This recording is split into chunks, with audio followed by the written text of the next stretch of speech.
Hey ho, let's go. Welcome back to our show tonight as we take a look at some of the sell high and buy low candidates on the fantasy trade market.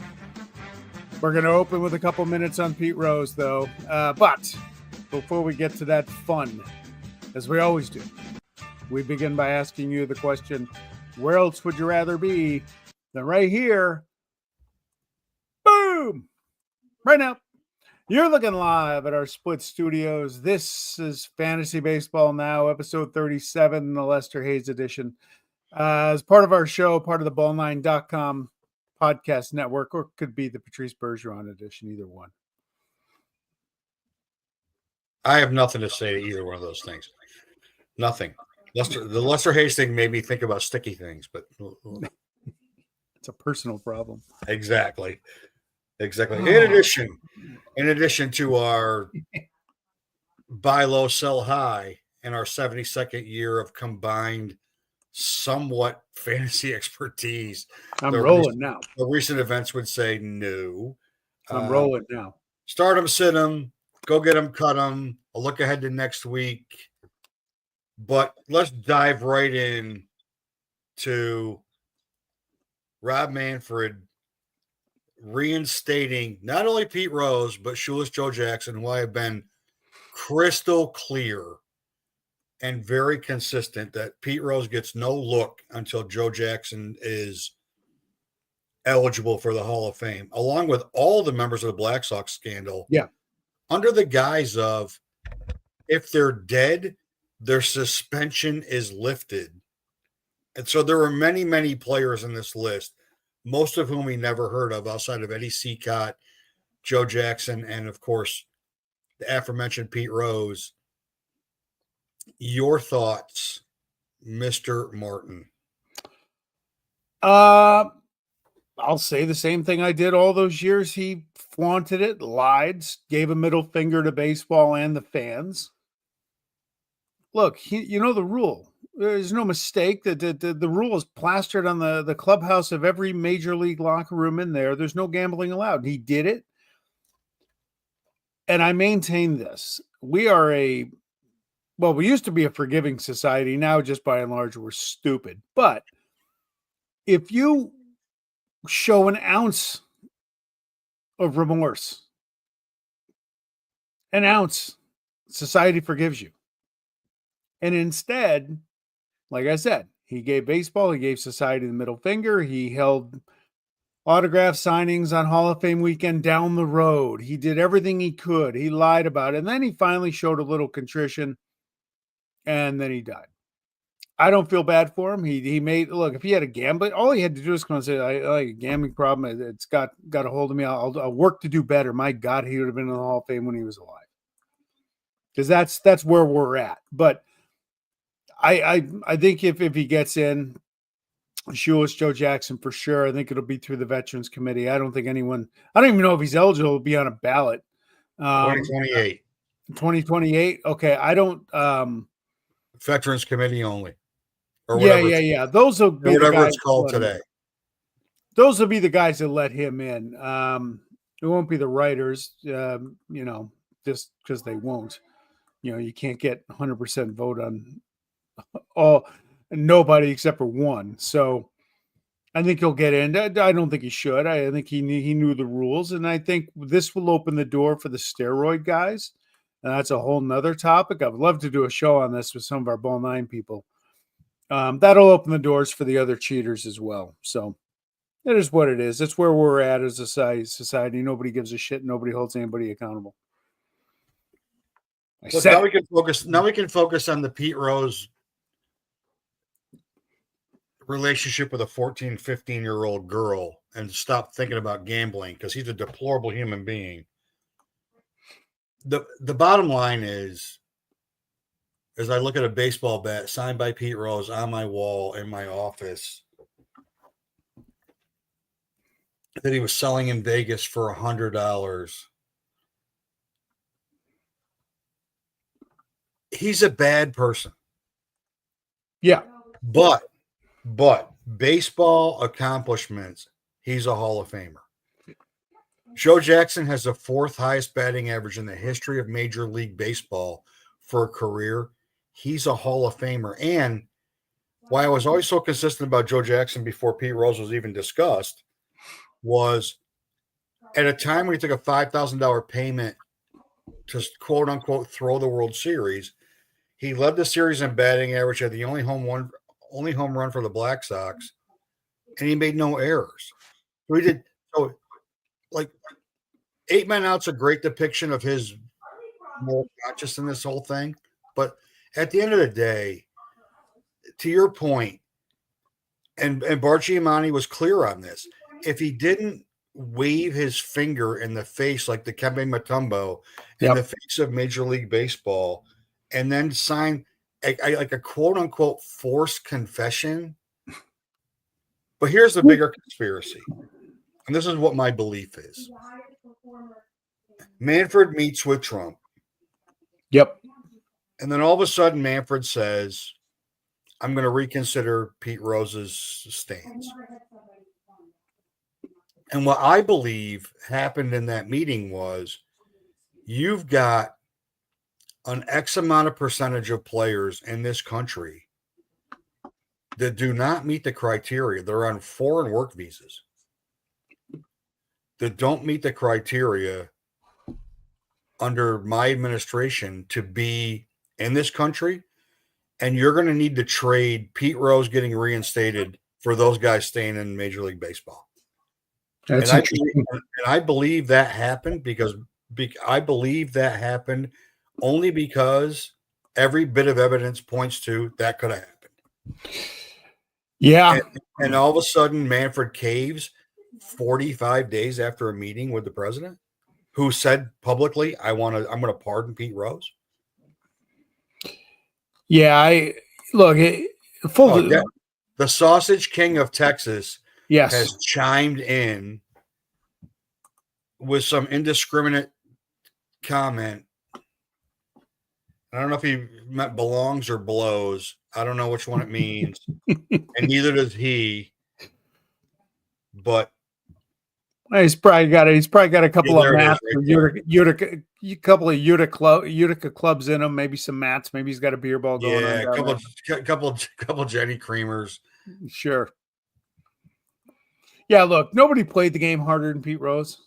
You can't take that away from him. You cannot take away his accomplishments, all-time hit leader, all that stuff. But again, you knew the rule, you knew the penalty, and you did it anyway. That's it.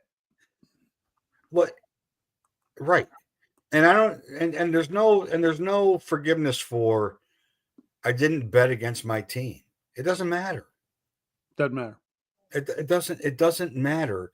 And all he had to do was say, yeah, I bet on the Reds to win. And this would have been over. This would have been over while he was alive. Sure. But he's such a dick, and he was so arrogant, and it's why he was so divisive as a player. He was so divisive. He is the epitome of a love him or hate him player. There's no doubt about it. Like, if he was on your team, you loved him because he was Charlie Hustle. There's no question about that.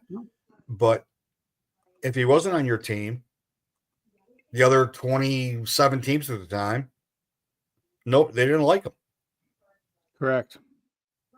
And he almost killed his best friend in an All-Star game. Yeah. So there's that. Anyway, can I take that asshole's name off our screen? Thank you. Yeah, that's fine. Okay. Anyhow, now that we got that out of our way, let's get on to the important business of the evening. Yeah. About a month and a half into the season, it's time to start looking at guys who are off the hot starts.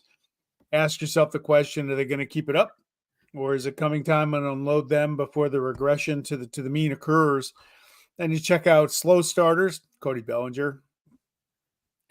We have royalty. Royalty has joined. There it is. You're going to see baseball now. Anyhow, the Cody Bellinger's the world author and athletic director and keeper of the top 400 on Ball 9, Rocco Constantino, basically says the same thing we've both been saying. Yep. So you got guys like Cody Bellinger, who is now Mike's problem, not mine. He Hey, wore out my patience. Got to be had for pennies on the dollar, though I thought I did pretty good on the trade. It's that time of year, right? Is who is Seth last year? Seth Lugo. Does he do it all year? well, I We'll think see. it's So, so we're a month and a couple weeks in, right? yep, We're keeping up on my personal drop dead date of Memorial Day, where I purge or buy, right? So I'm in buy sell mode myself, focused right now. But this was always the oh man, I can't. This is the Henry Rodriguez point of the season, right? The fastest starter in the history of Major League Baseball. Like Henry Rodriguez would be putting up Aaron Judge type numbers through Memorial Day, and then he'd be waived or DFA'd or sent to the minors by August 1st. But I think you need to look at your team. You need to look at guys now who are either flying high and are they going to keep them? Are they going to keep this up? Or are they scuffling and you expect to turn around? And I'm going to let you go first on buy low because I yep. disagree with one player, only one player on your five. Okay. So buy low. First five are mine for context. Anthony Santander. He's ranked 443rd, I think, as of this morning, or at least Monday morning. He's only got 5 homers. He's averaged 35 homers the last 3 years, topped out at 44 last year. He's just too good of a power hitter to not hit. And you got owners again languishing him. He's become a guy. Can you even play him? Can you even put him in your active lineup? Yeah, and again, this is the time of year. And by the way, I don't know how other leagues work, but I know how I work. I don't just put a message up on the website. I will call somebody because you never know. You can sometimes sense aggravation. I was sending text messages 9 days ago to people saying Mount Pugsley's about to blow. The guy, Yeah, Cody Bellinger, I tell you, I said it last week on the show, a piece of shit had me in a terrible mood. I'm trying to enjoy my Sunday coffee, and I got Cody Bellinger on the brain. you there's a value there. There's a reap the rewards of somebody else's bad fortune. Jack Flaherty, I almost didn't put him on the list. A 4.61 ERA, a high whip 1.24. His strikeout rate's really good though. 50 Ks in 41 innings pitched. I liken him to what he did last year and how he got it going and ended up having a great year in LA, helped him win the World Series. He's worth taking a flyer on. The other guy, Cole Reagans, he is lowly ranked, 175th. Strikeouts, 65 strikeouts and 40 and 2/3 innings. The Hi, Bob. Hi Bob.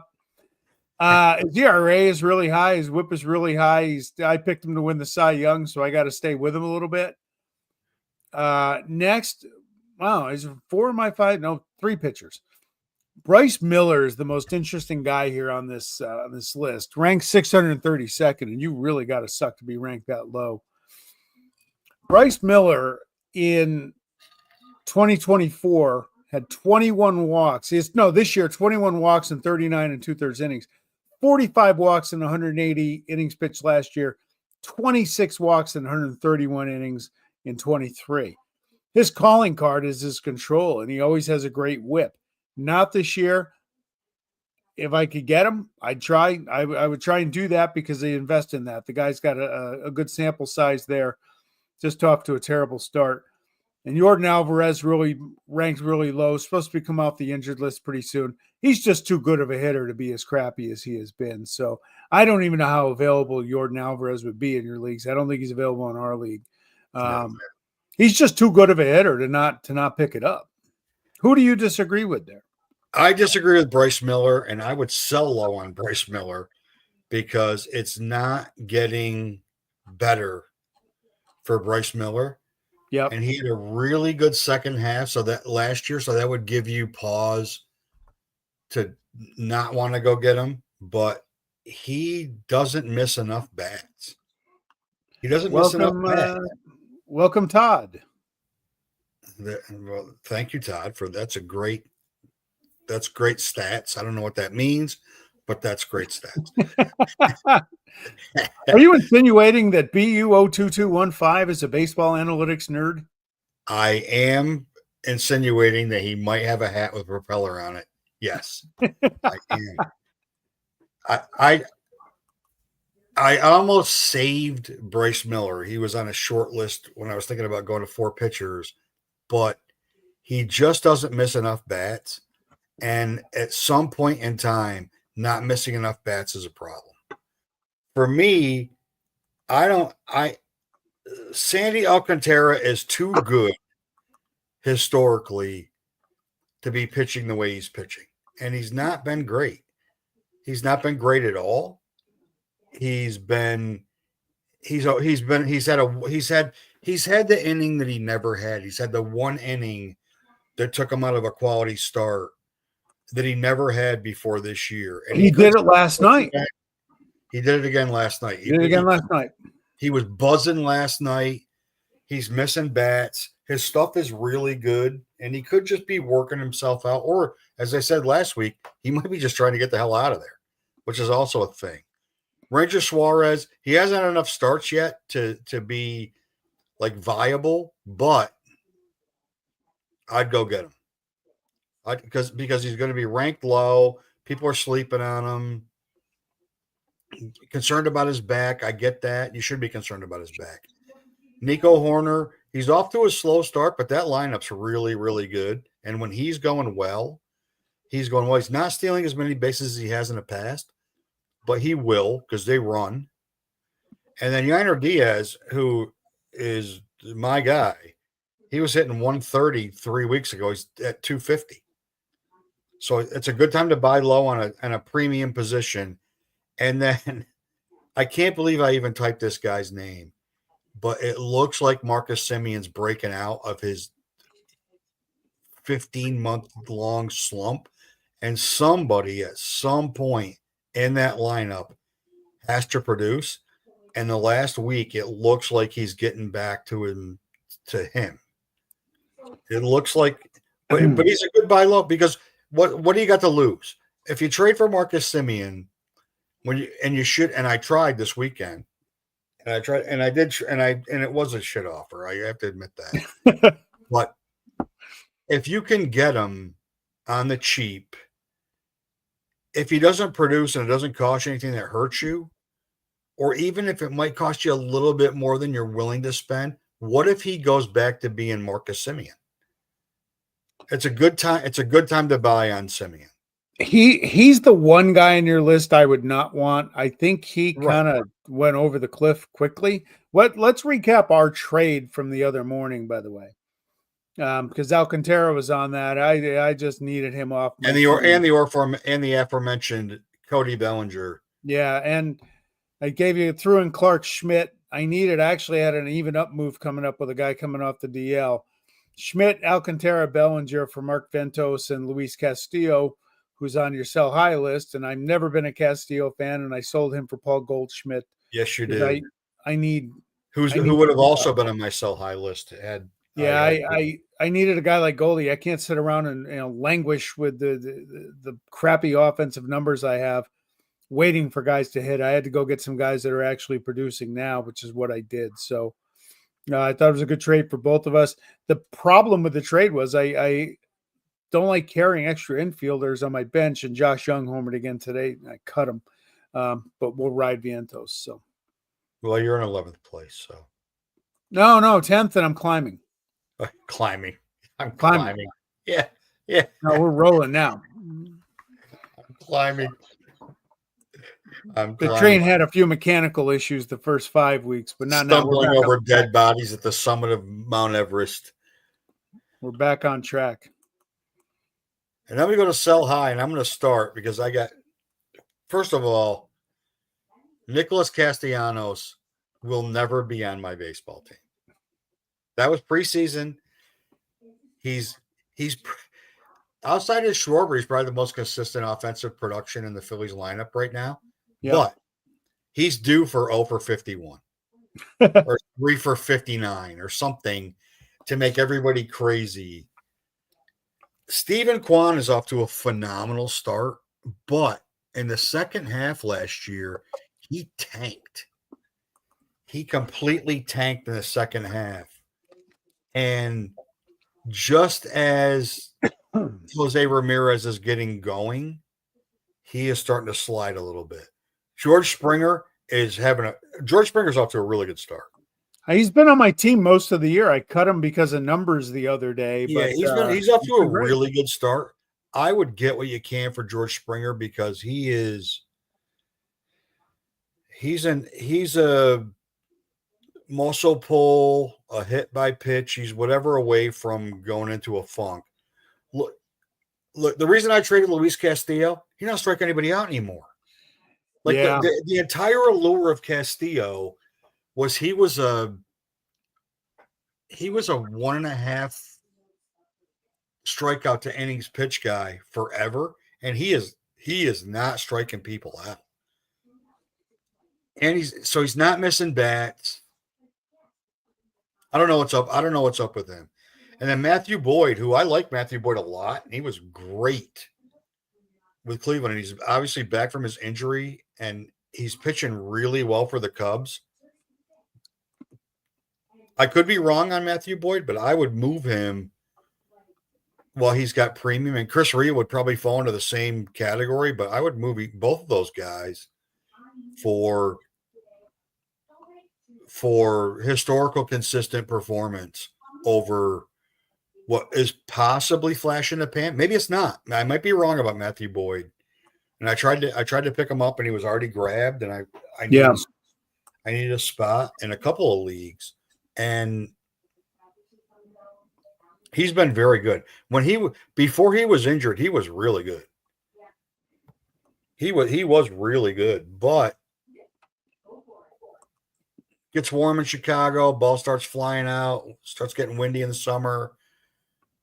Maybe it's a good time to move him. Fair enough. All right. First guy on my list is having a great year. Carlos Rodon, 3.29 ERA, whip of 0.97, which I just can't wrap my large head around. That's with a ton of walks. And yeah, well, that's the problem. 67 strikeouts, 54 innings. He's on a good team. Everything to like. Here's my experience with Rodon this year. I think it was 3.5 weeks, and I actually cut him during the show. You did. The Ks are great. The walks are always going to be an issue. But for me, my problem having him, if I got to stress that much about putting a guy like that in my lineup, what he's going to do to me, where he drives you nuts is when you bench him because you may not like a matchup, he might be great. Then you're thinking yourself for what he does. He's almost a guy, if you're going to get him, you might as well play him and deal with it. I can't live like that. I got to be able to sleep at night, right? He's not good for my blood pressure, and that's why I cut him. It was, and he's in our league now, and Cooperstown Collection was enjoying the fruits of him, and I said, fine, just the roller coaster's coming, so enjoy the ride. Nate Eovaldi is currently the 8th ranked player in CBS, and he deserves every bit of those accolades. I have him on my team, and I'm not trading him. And I'll tell you why in a minute. ERA 1.78, whip 0.75, 60 strikeouts and 55 innings. He's not going to do this all year. Of course not.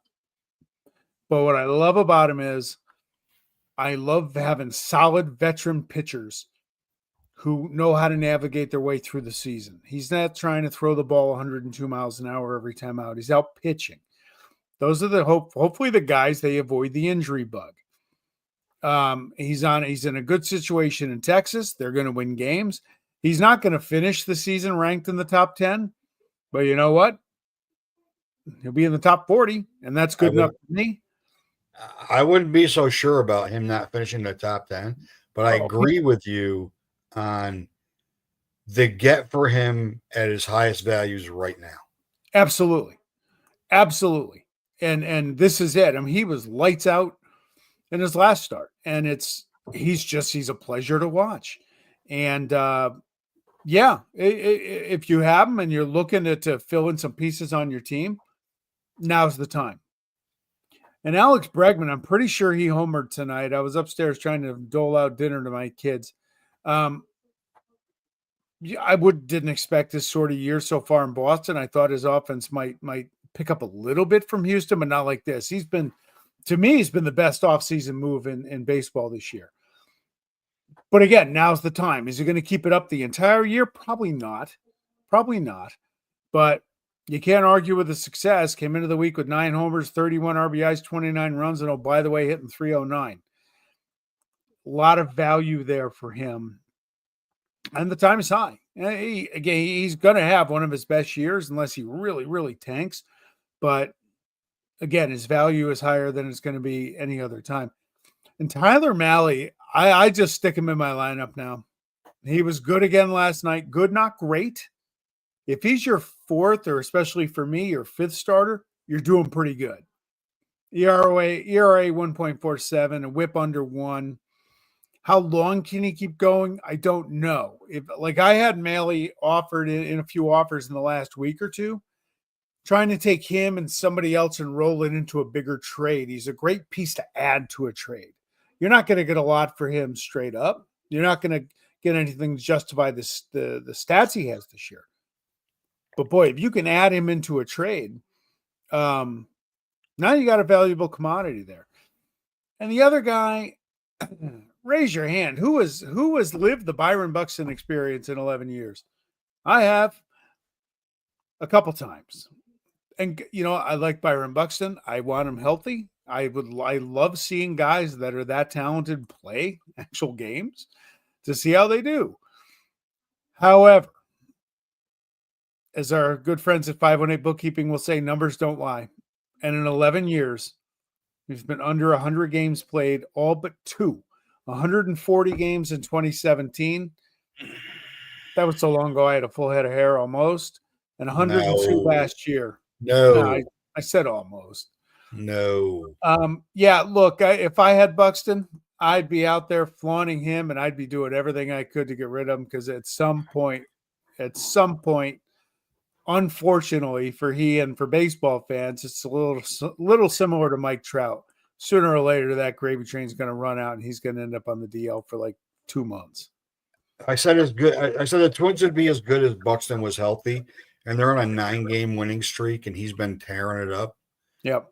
And I wanted him in our draft. I wanted him in our draft in a bad way, and he got taken because when he's in the lineup, he's great. But you're right. Like if you can get value, if you can get anything for Buxton right now, you're hedging your bet on history, right? It's the same with Mahle. It's the same with Trevor Mahle. You're hedging your bet on history if you can trade him, because history says he's not as good as he is right now. Not even close. No. This is the perfect time to look. And it also comes with understanding of your league, right? So if you have been in a league for as long as the two of us have been with our main league, understanding how owners feel about players and how they feel about history of player versus immediacy of player let you know if you have a shot to get any of these guys. Either trade the guys on a buy low or sell the guys on a buy high, on a sell high. It comes down to that. I tried to get Rodon this weekend with Castillo in a trade. Before you and I made our trade, I packaged Castillo in a trade for Rodon, and it was a no. And Vientos. I think Vientos is where he is. I think he's like sophomore slump guy. Okay. And Beatty's starting to hit a little bit, so that creates a little bit of a problem for the Mets and for him. And I know he homered on Mother's Day, and that's really cute. But like at the end of the day, I was selling low on Vientos, hoping somebody would think buy low on him. Yeah. And you were the only sucker that bit. And I went right to the Met fans first, right? All our Met fans in our league, except for Bob, because Bob's only going to trade with me if I give him back Bryce Harper. But at the end of the day, like you have to if you're in an open league and it's relatively new, you just start flying guys around and you can move them. If you're in an established long-term league, especially a dynasty league, you want to trade young guys. Like nobody on the sell high list is all that young, right? They're not dynasty players. The buy Correct. low, Reagans, Alvarez, maybe Diaz, they could be dynasty players for your team, and trying to buy them might not work. It just might not work. Well, Bob pointed out this guy Reagans and Alvarez are going to be expensive. Absolutely, they are. Yeah, they are. But you got a guy like Alvarez in our league with Scotty. You almost don't even bother because he has. I've He tried hasn't a played couple times. yet. So it's And right, you like if Scotty's got Alvarez and Scotty's sniffing first place and a trade of Alvarez who hasn't played yet, there's not a lot of chatter on when he's coming back. If that gives you a jump to get to sustain yourself at the top of the standings, then you think about it. But it yeah. is May, right? It is May. But you got to start thinking about this now because you can't get too deep. Like you can't, like Alvarez isn't going to be a buy low guy in July. That's for sure. No. That's for sure at all. And Simeon could be out of the league in July. Right? He could be cut and be nowhere in July. And so could Horner and so could Miller and so could Flaherty for that matter. I mean, because pitching's so finicky and so up and down. As I watch Robert Suarez walk the Angels from a 1% chance of win to a win last night, of all things. And then on the sell high, you're right about the Bregman signing. You're right. That is the best offseason signing, and it's probably not even really close. Like top of my head, I can't think of a better offseason signing, except for the fact that they put Devers into a place to be the biggest douche in the history of baseball. He's responded though. He's hitting.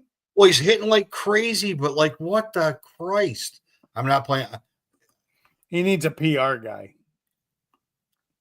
He needs you know what he needs is my aunt used to call it. He needs to be taking over somebody's checkered apron. He needs a good old ass whipping, and he needs to understand that like our team's not that far away, except our pitching is awful. That you need to play where you can play, and if we're going to call up Roman Anthony, you're going to have to play first base, asshole. And we can't like that's how it's going to have to go. Like that's how it's going to have to go. We can't just keep waiting for injury. No. And now he's glutting up a DH spot because he's just that whole thing is just only Red Sox. And we'll get to them a little later because we'll talk about a player later who's on my cut 'em list. And yes, we have a special fantasy baseball now announcement designation, right? Someone's having a weekly award named after him, I believe, this evening. Oh, who? Who else could it be? It's the guy you're talking about. Yeah, we'll get to him in a little bit. Yeah, and we'll probably change the title of that. Yes. Graphic. Yes. Because we're gonna leave you hanging, kids. You're gonna have to wait. Yeah, it's called foreshadowing and literature. As Sean is a published author, he would know that. Me, I've read a book on tape in the last 12 months, so that's all good. So who's hot? Who's hot right now? And you are on the clock, Mr. Mark. Yeah, this one's for the big man in Massachusetts, Mikael Garcia. Like he's owned in 96% of the leagues. He's no secret. He started in 89%, but he's raking on a team that Bobby Witt, a team that's had some challenges this year. They're hot though. They're hot now. His last 14 games, 333 average, 2 homers, 7 RBIs, and oh, by the way, 7 steals. from third base. So, yeah, the Royals were a team I liked at the start of the year. They were an over team for me. Now they're starting to get it together. You need to get Reagans and a couple of those other guys going here, but Garcia's been fantastic at third base for KC. And then I go to another third baseman on the worst team in baseball, who now has our friend Clint Hurdle as a bench coach. Hopefully he doesn't get thrown down like Don Zimmer. But Ryan McMahon, who was like most of the rest of the players on that team, was non-existent. In his last 14, he's 333, 4 homers, 7 RBIs, 11 runs, and a stolen base on a team that barely hit 4 homers, had 7 RBIs, and scored 11 runs in that period of time. He's only 56% owned. His track record says you should go get him if you can. They suck. There's no sugarcoating it. Like when they're talking about the 2024 White Sox and the 2025 Colorado Rockies in the same sentence, that is not good. Like they go from a 10-game winning streak to they win 2 in a row, they lose 9 in a row. I mean, they are a bad baseball team. They waste a phenomenal start from Chase Downer last night. They're a bad team, but their offense says they're not that bad. And Ryan McMahon's been a consistent fantasy performer for a long time. He just started slow, and he was hurt to start the season, so he's hot right now. And then who's cold? Oh, geez. Yeah, Brandon Lau. I've never been a big fan. I don't think he's ever been on my fantasy team. Last 14, a robust 108 batting average, 1 homer, 3 RBIs. Honestly, I don't even know why. The Rays they're just kind of there, right? And he's they're sucking up. They're sucking up my spring training facility. The Rays are a team I don't even watch. I just can't stand it. I don't know why. It's just one of those things. Always been that way. Yeah, but he's putting the SUCK back in suck so far, at least the last couple of weeks. 47% of owners in CBS are still starting this guy. Well, the expression on his face in that photo just lets you know how bad it's been going. And on the flip side, Wyatt Langford, everybody's darling, 100% owned and 97% started. And of course, I plugged him in here last night when I was doing graphics, and he homered last night. But in his last 14, 180, a homer, 7 RBI, 7 runs. He does have 3 stolen bases. I don't know how you start him right now. Like I just don't know. I mean, it's year 2. Second-year players are prone to these things, and Texas just doesn't score runs. Like their offense is like shockingly, surprisingly, and uncharacteristically bad. I just can't even put my finger on why they're so bad. But like, there's no way on planet Earth I'm cutting Wyatt Langford, but I probably am not starting him right now. I'm in the 3%. Should he be 100% owned? Yes. Yeah. Should it be 97% started? Like based on that? No, probably not. Well, and that's what we're talking about before. How long do you keep some of these guys in your active lineup waiting for them to snap out of it? How long do you do that? Right. And here's why you do it. Because you're so afraid that the second you put them on the bench, right, and you can't put them back in that whole week, they're going to get their shit together. That's why you do it. And then guess what? By Thursday, you're banging your head off the desk because you got another 1 for 5. I'll tell you here. No, I'm not going to bang on Kerry Carpenter, but here's a fantasy owner's nightmare. I love Kerry Carpenter. He got stolen base. I love him. I saw that they had 9 runs up against Colorado the other day, and I got all giddy to go to live scoring. I think he was 0 for 5. I'm like, oh man. Oh, there's nothing worse. There's nothing worse than seeing a team put up like 13 runs, and you look at your player and you're like, 0 for 5. Like they have 13 runs, and he has done nothing. Yeah, everyone's got their hitting shoes on. Like that's Detroit. That's Detroit every single night. Like Sweeney's got 7 RBIs, and Glaber's got 4, and that's all their 13. That's Yeah, right. 11 of their 13 runs, and my guy's done nothing. I'm not trying to pick on poor Kerry Carpenter. I love him. I love him on my team. That's He's in my Detroit. That's lineup, Detroit in a nutshell. and he's not coming out. So That's why Detroit's so good. Is a different guy every night, but like it is a. If you could remove, if you can do your best to remove human emotion from lineup construction, and then put a guy in there on your bench and just don't pay attention until it's time to set your lineup for next week, yep. you'd be better served. Unfortunately, it's very difficult to not put emotion into your lineup setting as opposed to straight up analytics and likely, and especially when you get into like the bigger big money leagues, that's just that those guys are 100% analytics and zero motion. And Yeah, when you can do that, you can. When you're in a league that's been around for 36 years like ours, it's emotion. It's all emotion. yeah, pretty It's much. it's all emotion. It's I'm glad I'm ahead of this guy. I'm glad I'm not behind this guy. I'm glad this guy on his bench was tearing it up.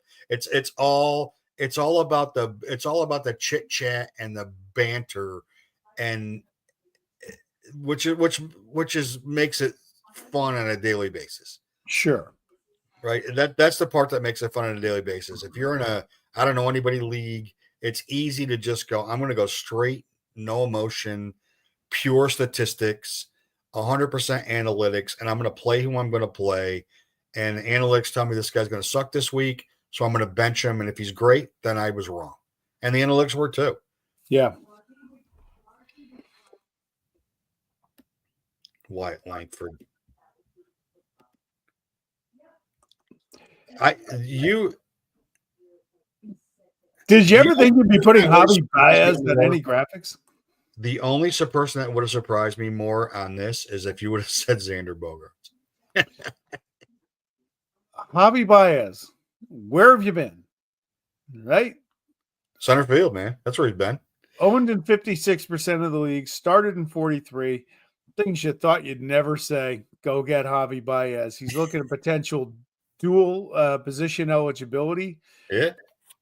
Look, he's hitting 342, 3 homers, 14 RBIs, 10 runs. I think that's his last 14. He's raking. He's raking. And they're getting him in the lineup. They're getting him in different areas. You know, again, it's a common theme with me all week. You ride the hot horse as long as you can, right? So why not? But he has returned as a Major League Baseball player. I'm sorry, as an efficient Major League Baseball player. And for me, it's Evan Carter, and he's only got a weekend since he got recalled. And that lineup needs a jump start. So statistics are irrelevant at this point for him. But he's only 48% rostered. He's worth a flyer to go grab because if he plays every day and Battlefield Bob beat me to him because I was going to grab him, but he was good 2 years ago. He was hurt last year. Their lineup was better and their offense was better when he was in it 2 years ago. And he's going to, I mean, they DFA'd Leody Taveras to bring him up. Yeah.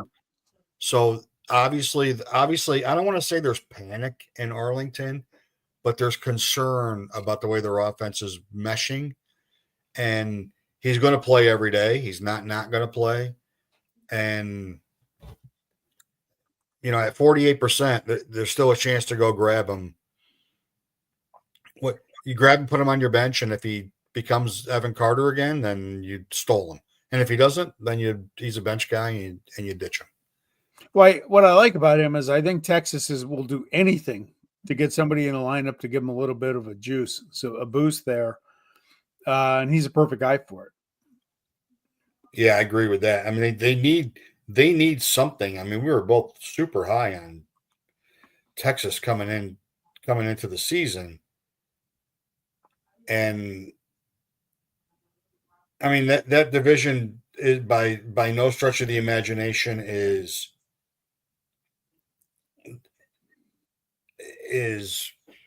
away from them because everybody's kind of languishing around 500 right now. But Yep. I thought they might run away with it. So did I. But they've been the reverse. You thought they would hit their way into the playoffs and hope that the pitching is just good enough to keep them in games. It's completely flipped. The pitching's been great, and the hitting. Yeah, the pitching's been really good. The Luke Jackson getting line drive in the arm last night, probably not a good thing for them because they have no closer, and he wasn't really it. And then the cut him, Jesus, both of these guys, holy crap! You can go first because I'm gonna have fun with the last one. So for whatever reason, 82% of CBS owners have Brady Singer on their roster, though 37% are brave enough to start him. Why? Why? There's nobody else out there that might be able to help you on a spot start other than the guy with a 3-year average with a 4.16 ERA, 1.29 whip, less than a strikeout per inning. What does he do to help you? What? Help me out. He's been getting shellacked. Yeah. His ERA sucks. His whip sucks. What does he do to bring a value to your team? Nothing. He's 82% rostered. Are you serious? Yeah. There's got to be somebody better. Go pick up Gunnar Hoagland. Yeah. And my guy is this segment's going to be named Tanner Houck until it's going to change to Tanner Houck until he proves that it shouldn't be. And by some stretch of the imagination, who only the Red Sox can explain, he's scheduled to start on Sunday. So there have been exactly 2 games in the history of Major League Baseball where a pitcher pitched 2 1/3 innings, allowed 12 base runners, and surrendered 11 earned runs. And both of them are Tanner Houck, and they're both this year. He's still 54% owned. Are you fucking kidding me? And he's 38% started. Like, did you just give up on the season on May 13th? Like, what the Christ? He's got 32 strikeouts and 43 and 2/3. His whip is 1.7. His ERA is 8. And in head-to-head, he's minus 43 points in head-to-head. Minus 43. Like, That's are you a lot. like, why is this guy still on anybody's roster? And the fact that he pitches for the Red Sox makes it so much more fun for me. The big man did not even reply the other night when we were having fun. He was hiding. He was probably seething. I called the big man. A couple of shekels bet on the Red Sox that night. I called the big man today, and I said, he answered the phone, and I said, I've been waiting for you to come to the podium and trying to explain why you're in a head-to-head divisional race. You're trying to win a championship. You trotted Tanner Houck out there for your active lineup this week. Thank you very much, because he's in my division. Yeah. He actually moved me up a spot in whip because of that, and I appreciate that. You can't. He had a couple decent starts in a row. I got to give the big man just a modicum of an out there. He'd thrown okay the last few starts. But Brady Singer's the same guy. Brady Singer has 3 really good starts for the Reds, and the rest of them suck. Yeah. Like, he have 7 runs and 3 1/3 the other night, and they clawed their way back in because at some point in time they're going to hit. But, like,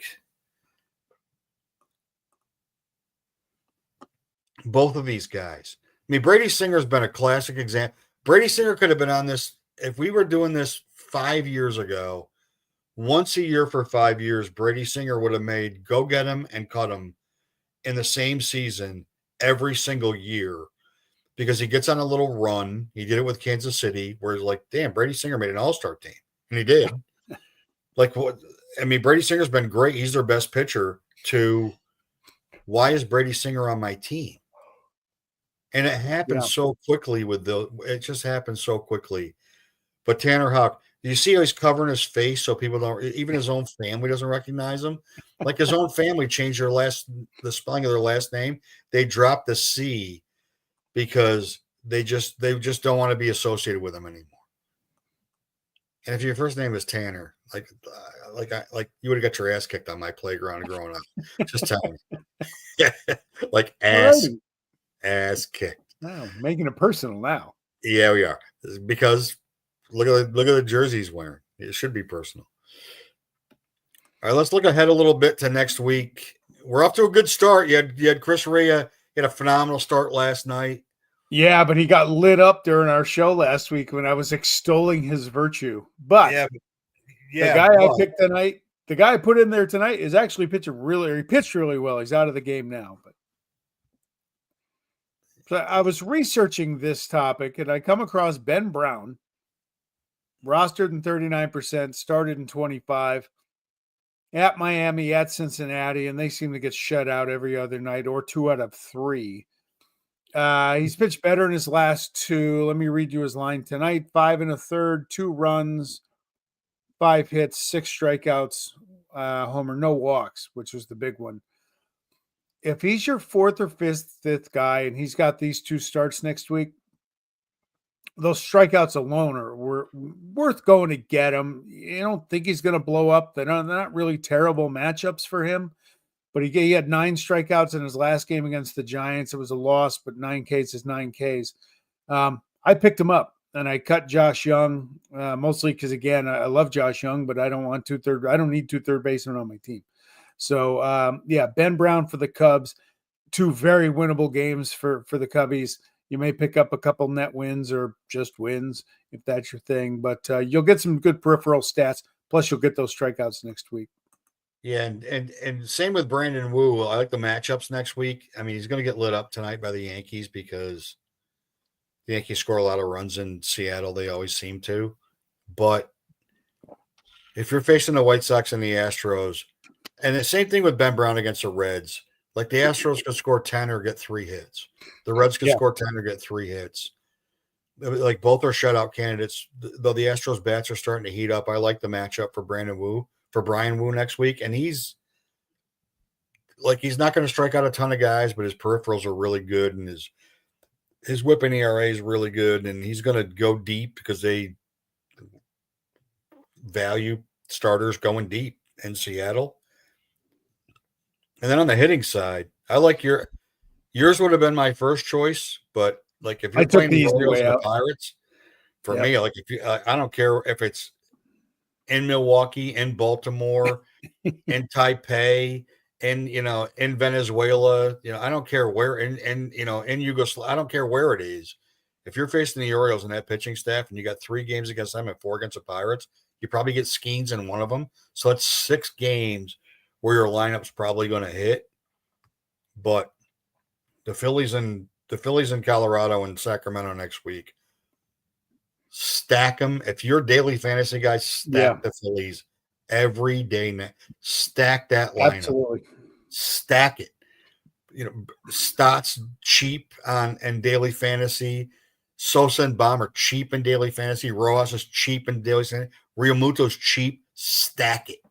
Like, just stack those lineups because they should score 1 million runs next week.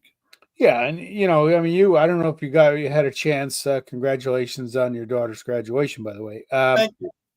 Yeah, look, the A's starting staff isn't very good, and their bullpen before the 9th inning, although my man Mason had to come in the 8th to get that save against the Yankees. But if you can get Severino or somebody out in their first 4 innings, maybe 5, you're going to feast on the rest of those guys. And then they just try and hold on until it's Mason Miller time.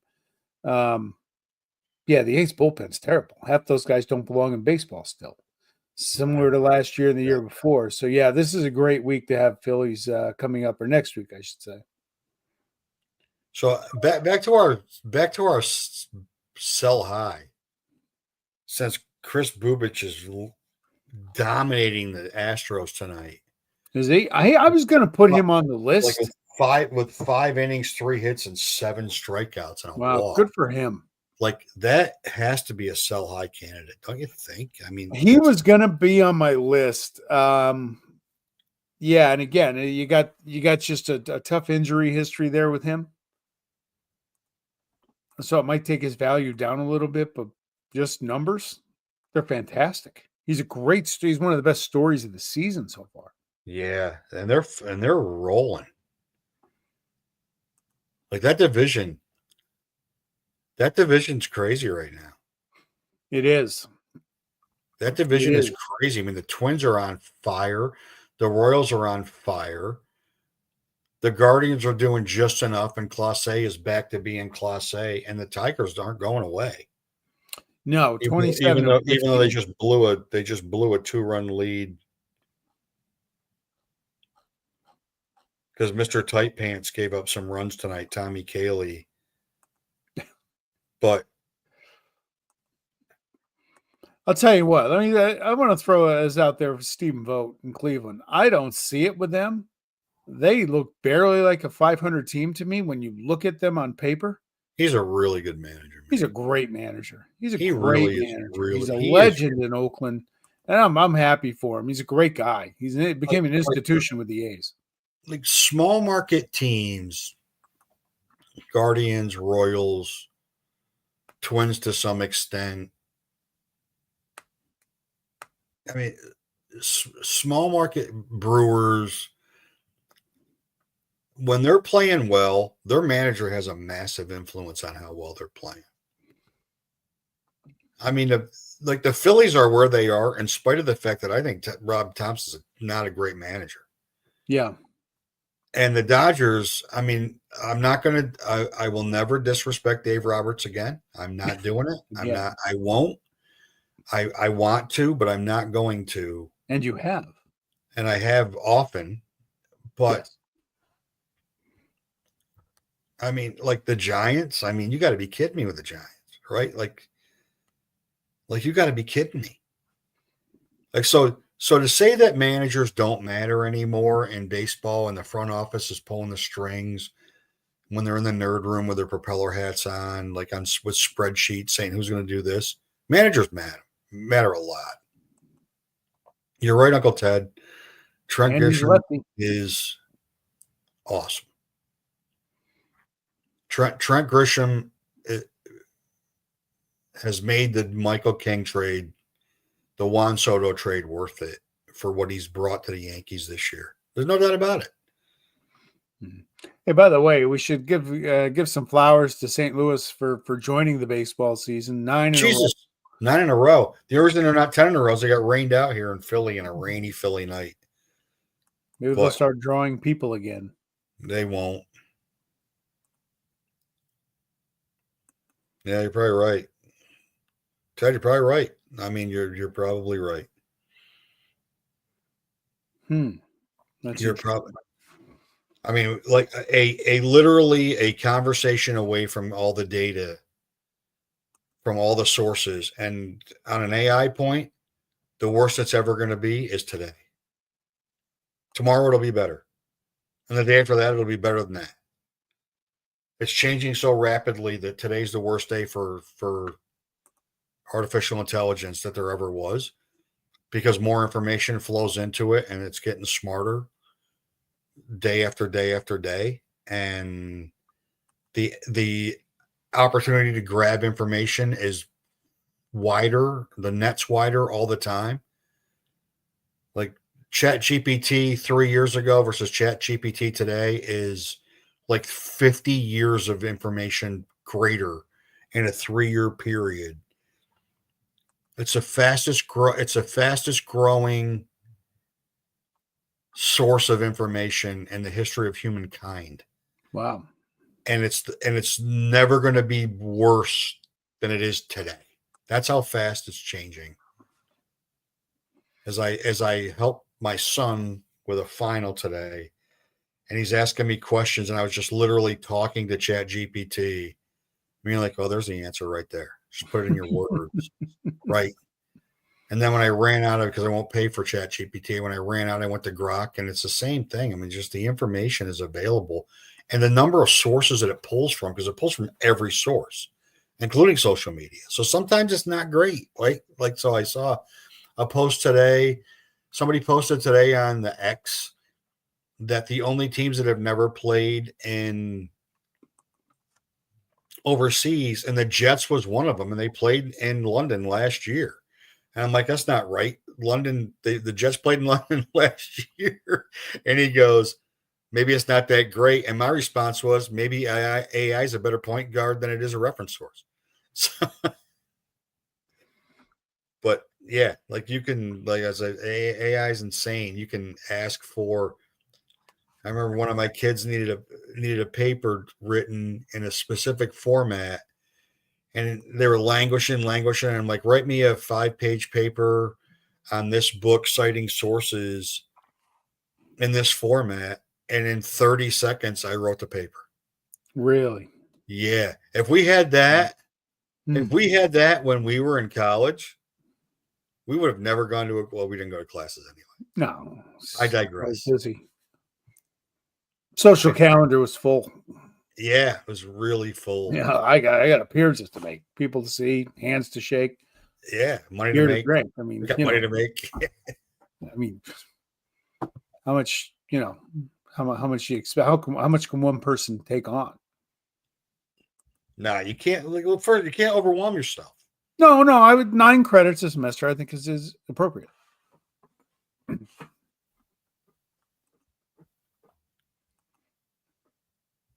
Just make sure my kids don't hear that.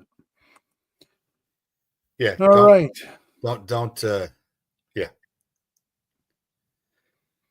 And speaking of making people look stupid, these 2 stupid people are out for tonight, and we will be when we recap what we've spit out going into next week and realize how dumb we were. We'll be back next Tuesday, right? We'll be back next Tuesday, and yeah, I'm thinking Tuesday's it. And we'll be creeping up on Memorial Day weekend when it's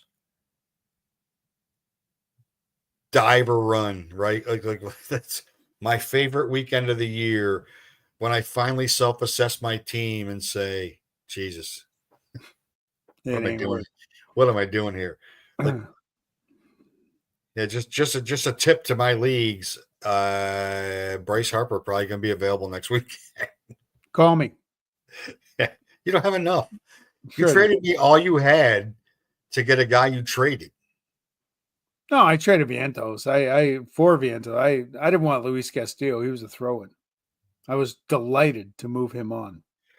Just as I was delighted to get Vientos off my team because I couldn't watch it anymore. I just couldn't. Hey, by the way, Clayton Kershaw makes his season debut this Saturday. That's great. Good. First ballot Hall of Famer. Yep. Trey Sweeney's the reason that Baez is in center field, Ted. Because Trey Sweeney is torching baseball right now. A special shout out to Bob and Todd and Uncle Ted for joining us. And the Sausage King of Texas. And the Sausage King of Texas.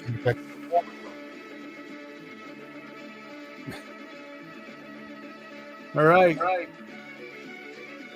Out. We're out.